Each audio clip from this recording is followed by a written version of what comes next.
Hello student, कैसे हैं आप लोग। आशा करते हैं लोग बहुत ही अच्छे और एंजॉयफुल तरीक़ों से हैप्पी होंगे। मैं अपने चैनल स्टूडेंट स्टडी सेंटर पे दिल की गहराइयों से आप लोगों को बहुत स्वागत करता हूं। आज हम लोग देखने वाले हैं 11th क्लास के बायोलॉजी का चैप्टर नंबर 6, जिसका हम लोग कहते हैं पुष्पीय पादपों का शरीर।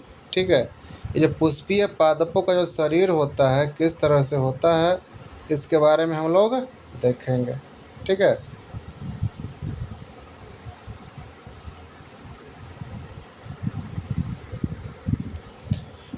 तो सबसे फर्स्ट क्वेश्चन है कि विभिन्न प्रकार के मैनेजिज्म की स्थिति एवं कार्यों को बारे में बताइए।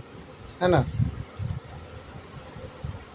विभिन्न प्रकार के क्या करना है, सभी के बारे में आपको बताना है। तो इसको सेट कर लिया जाए।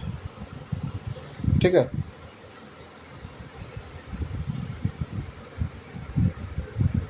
तो पहला क्या है, शीर्षस्थ विभोज उत्तक क्या होता है। शीर्षस्थ विभोज उत्तक के बारे में आपको बताना है कि यह क्या होता है। यह जो होता है मुख्य रूप से जड़ एवं तने के शीर्ष पर पत्तियों के अग्रों पर मिलता है, जहाँ ये कई विभिन्न कोशिकाएं बनाती है। यानी कि शीर्षस्थ विभोज उत्तक का काम यह है कि पौधे के जो तना है और शीर्ष है उसमें क्या करना है, इसका वृद्धि करने का यह काम करता है। उसके बाद अंतर्वेशी विभोजतक क्या होता है। यह क्या होता है, शीर्ष विभोज उत्तक के अलग होकर छूटा हुआ भाग होता है, जो अस्थायी उत्तकों में परिवर्तित न होकर मध्य में छूट जाती है। घासों में पार्श्वों में आधारों के पादप तने संधि विभिन्न उत्तकों में पाया जाता है। इनकी कोशिकाओं में विभाजन के फलस्वरूप कोशिकाओं पौधे की लंबाई में वृद्धि होती है। अंतर्वेशी उत्तक मतलब होता है कि जो पेड़ होता है उसके बीच वाले भाग, है ना, बीच का अंदर का भाग में पाया जाता है। जैसे कि आप पेड़ को जैसे काट देते हैं, है ना, जैसे ये पेड़ है, यहाँ से काट दिए, तो जैसे ही काटें तो यहाँ पर जो वृद्धि होगा अंत विभोजी उत्तक के द्वारा ही होगा।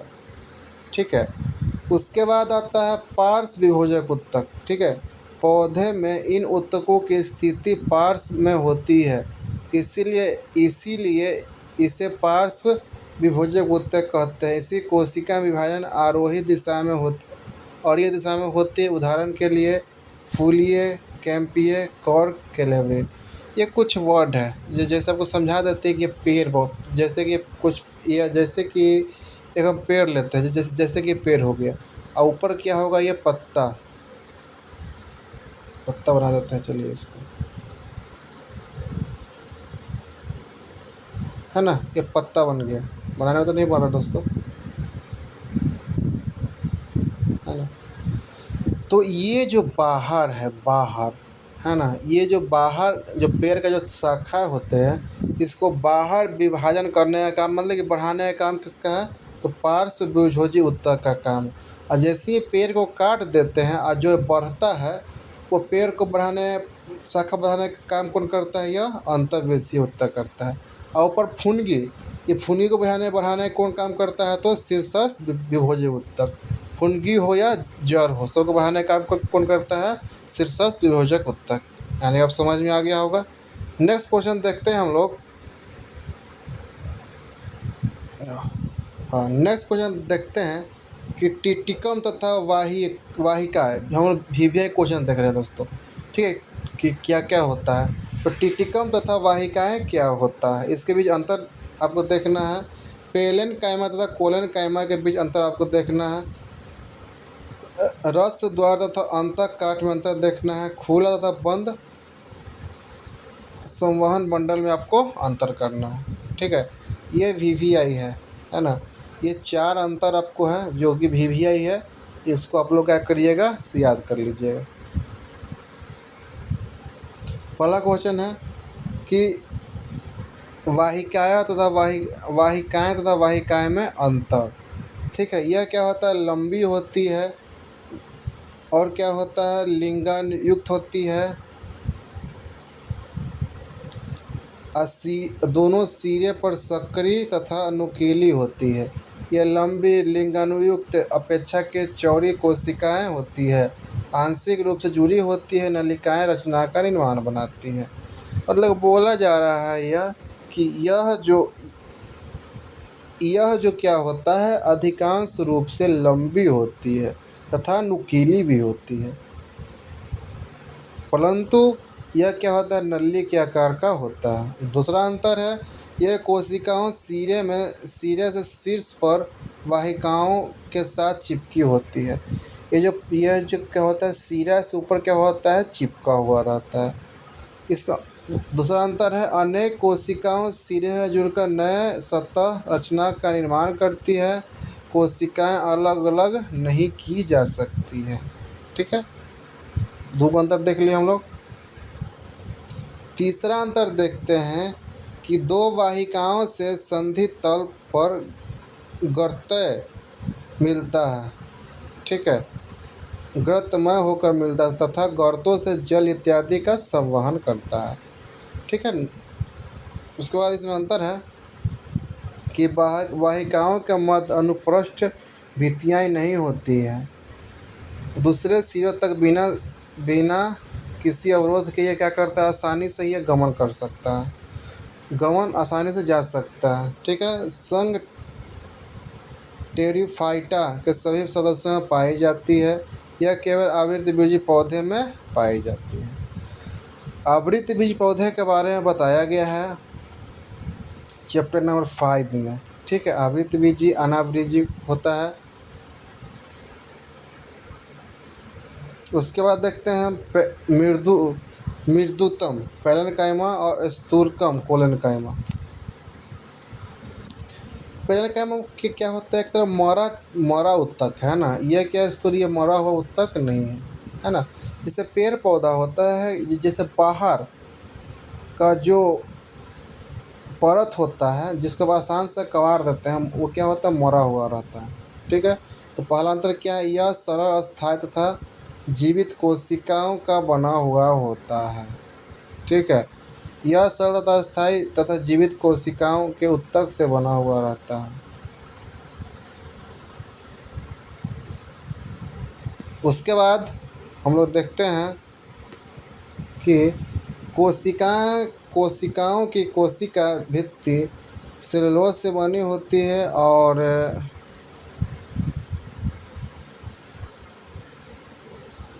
सेलुलोज की बनी होती है। जीव द्रव्य में प्रायः एक केंद्रीय रिक्तियाँ पाई जाती हैं। इसमें क्या होता है कि केंद्रीय रिक्तियाँ भी होता है और साथ साथ क्या होता है कि सेलुलोज एकत्र होने के कारण से क्या कहते हैं, स्थूलित भी कहते हैं।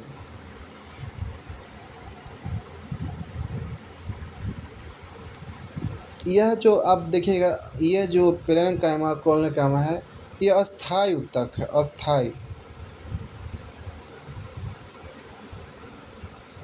इसमें क्या होता है कि वृद्धि बहुत ही कम मात्रा में होता है।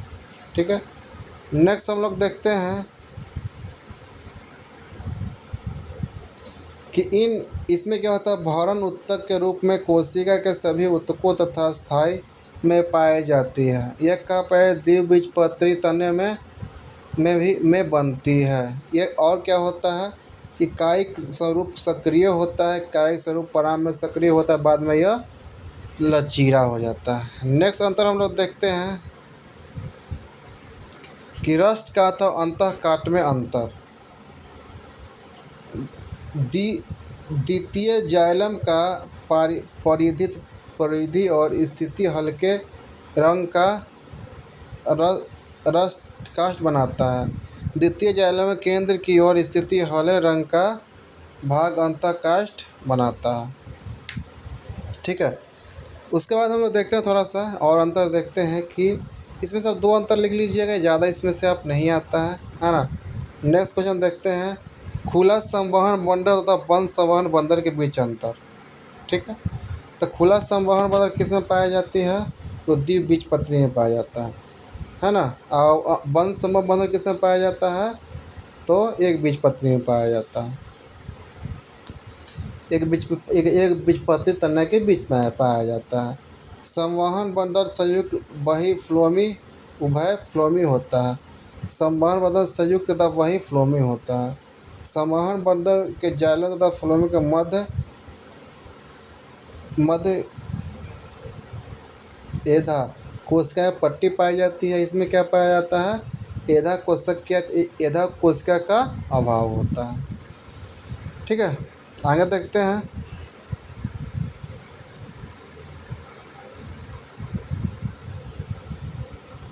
नेक्स्ट क्वेश्चन, एक बीजपत्री मूल तथा द्विबीजपत्री मूल के बीच अंतर। एक बीजपत्री तथा द्विबीजपत्री तना के बीच आपको अंतर देखना है ना। सबसे वी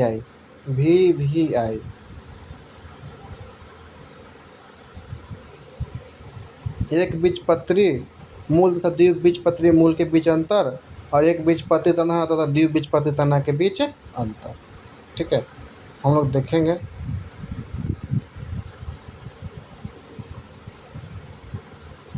एक बीजपत्री क्या होता है, कम मोटा होता है। एक बीजपत्री जो पौधा होता है क्या होता है,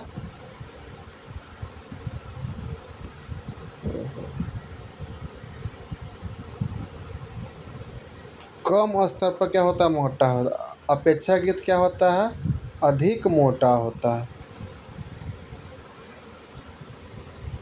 जैसे सरसों का पौधा देखिएगा, सरसों वाला पेड़ देखिएगा, उसका जो मूल है वो कम मोटा रहेगा, लेकिन जो द्विबीजपत्री वाला रहेगा अधिकांश क्या होगा, मोटा होगा।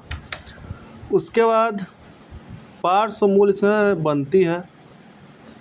इसमें पार्श्व मूल के अतिरिक्त एक कॉर्क बनाने में सहायता होता है। दूसरा है, यह प्रायः 6, इसमें जो संवहन बंडल जो होता है प्रायः 6 से अधिक होता है। इसमें क्या होता है, 2 या 6 तक ही होता है। और क्या होता है कि जाइलम वाहिकाएं गोलाकार या अंडाकार होता है। जाइलम वाहिका बहुभुज तथा अपेक्षाकृत मोटी होती है। आगे देखेंगे। और क्या होता है, मज्जा इसमें सुव्यवस्थित होता है। इसमें क्या होता है, अल्प विकसित होता है।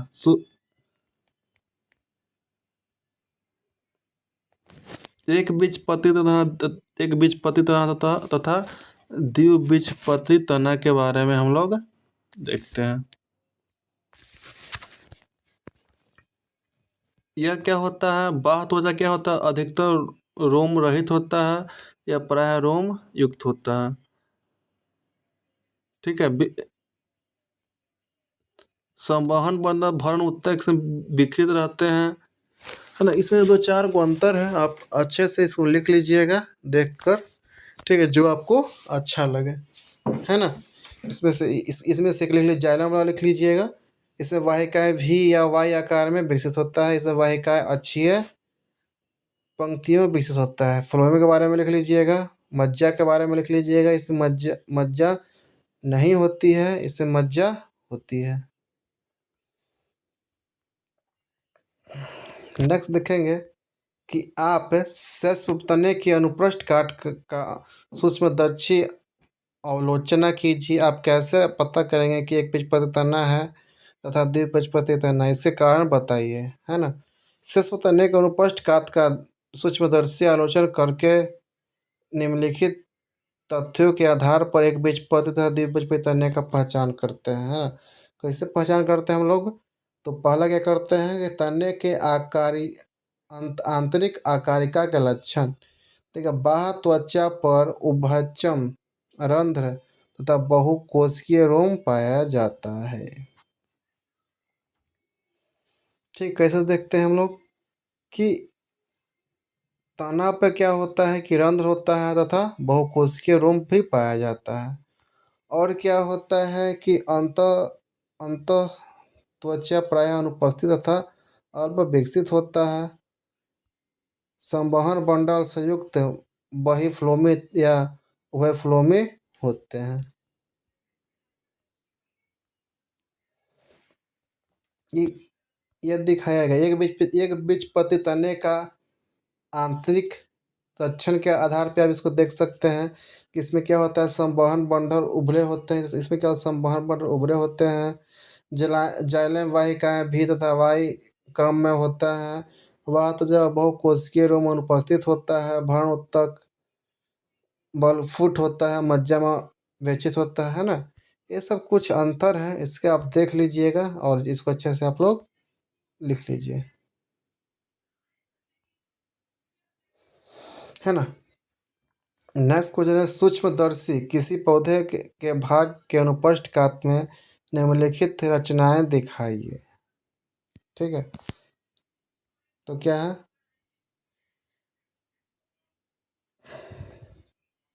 इससे पहला क्वेश्चन है कि संवहन बंदर संयुक्त कैसी फैली होती है ना।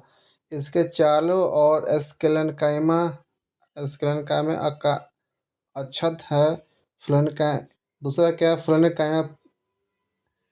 प्लेन कायमा नहीं होता है ना। इसमें कुछ कुछ वर्ड ऐसा ऐसा है ना कि आपको समझ में नहीं आएगा, बस रटना है ना, रटिए बस, और क्या कीजिएगा, है ना। 11th क्लास है, अब इसको थोड़ा सा देख लीजिए। इसका आंसर देखते हैं हम लोग कि एक बीज पतरी तने में आंतरिक आकारिकी शरीर के बंडल शरीर संवहन बंडल भ्रूण ऊतक में बिखरे रहते हैं। समान बंडल संयुक्त तथा अवधर्दी होते हैं। संवहन बंडल में चारों ओर स्क्लेरेनकाइमा बंडल आकाशित होता है। फ्लोएम में ये सब मृदु का भाग होता है। तो चलो देख लीजिए आंसर, ठीक है। उसके बाद इसको आप लोग लिख लीजिएगा। जाइलम फ्लोएम को जटिल ऊतक क्यों कहते हैं, दिए क्वेश्चन। जाइलम तथा फ्लोएम को क्या कहते हैं, जटिल ऊतक क्यों कहते हैं, VVI है। आप इसको एक बार समझ यार।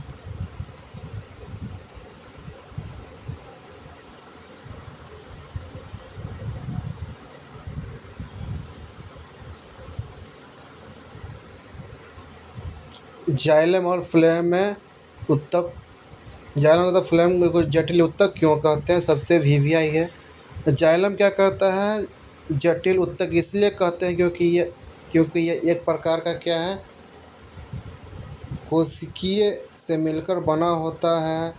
सभी कोशिकाएं मिलकर एक इकाई के रूप में विभाजित नहीं हो पाता है ना। यह जो इसका जो विकास है अधिकांश नहीं होता है, ठीक है।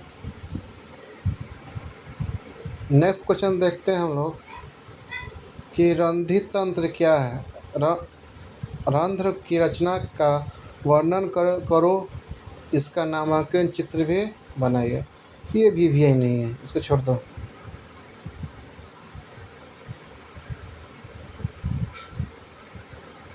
फिर भी थोड़ा सा देख लीजिए, छोड़िए मत।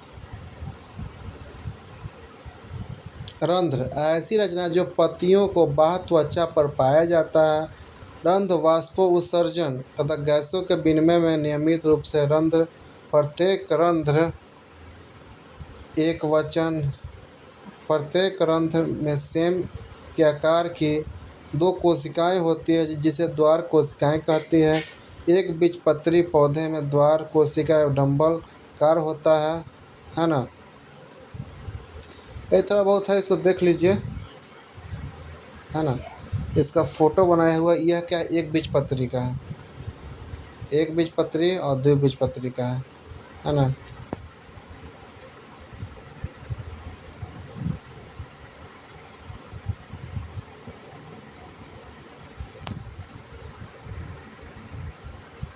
नेक्स्ट क्वेश्चन देखते हैं कि पुष्पीय पादपों में 3 मूलभूत ऊतक बना बताओ। प्रत्येक ऊतक में प्रत्येक तंत्र के ऊतक बताओ। क्या बताओ यार, NCERT का जो क्वेश्चन आंसर होता है ना, वह ठीक है, फिर भी देख लीजिए। पुष्पीय पादप में 3 मूलभूत ऊतक होते हैं, बाह्यत्वचीय, भरण ऊतक, संवहन ऊतक, है ना। संवहन ऊतक में कौन है? जाइलम और फ्लोएम। भरण भरण ऊतक में कौन है? प्लेनेकाइमा, कोलेनेकाइमा और स्क्लेनेकाइमा। बाह्यत्वचा में क्या होता है? मृदुतक ऊतक होता है। ठीक है, देख लिया। आगे देखते हैं, इसको आप लिख लीजिए कॉपी पर।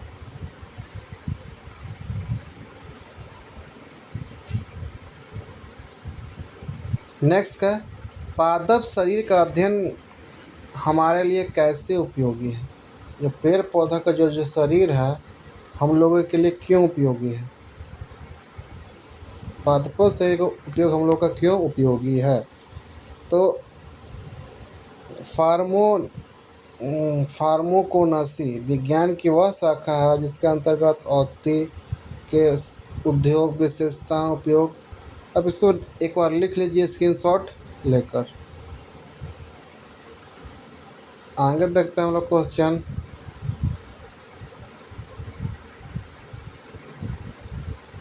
परिचर्म क्या है? द्विबीजपत्री तने में परिचर्म कैसी बनता है? अब इसको आप देखिए और जहाँ से आपको अच्छा लगेगा वहाँ से आप लोग लिख लीजिएगा।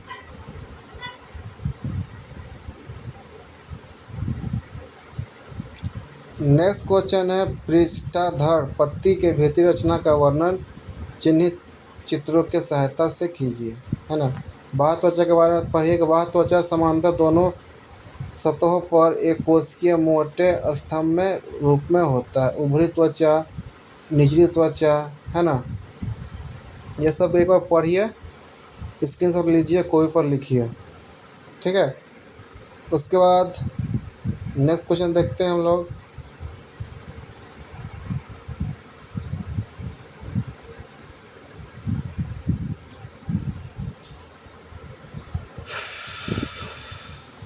ये लास्ट क्वेश्चन है, आप इसको एक बार देख लीजिए और कोई पर लिख लीजिए, है ना। स्क्रीनशॉट लेकर वीडियो को धीरे धीरे कीजिए और लिखिए। आई होप आप लोगों का ये वीडियो यूजफुल लगा होगा, है ना। अगर ये वीडियो में से थोड़ा बहुत भी आप लिख लीजिएगा, है ना, तो आपके लिए एग्ज़ाम में अच्छा रहेगा, है ना। जो जो आपको थोड़ा सा अच्छा लगे उसको एक बार स्क्रीनशॉट ले लीजिए। जैसे वीडियो को मैं धीरे धीरे कर देता हूँ, एक बार मैं वीडियो को धीरे धीरे स्लाइड कर देता हूँ, इसको स्क्रीनशॉट लेकर और लिख लीजिएगा।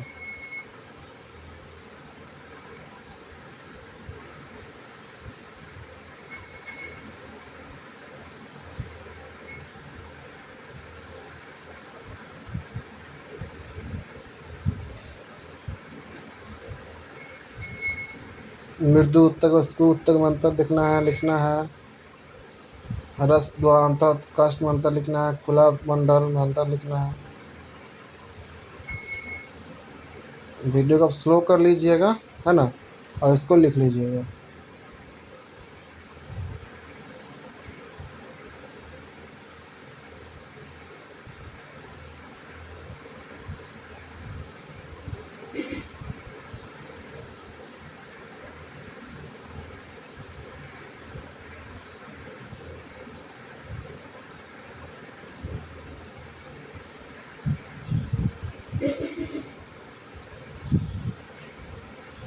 मिलते हैं हम लोग नेक्स्ट वीडियो में, है ना। इसी के साथ जय हिंद, जय भारत।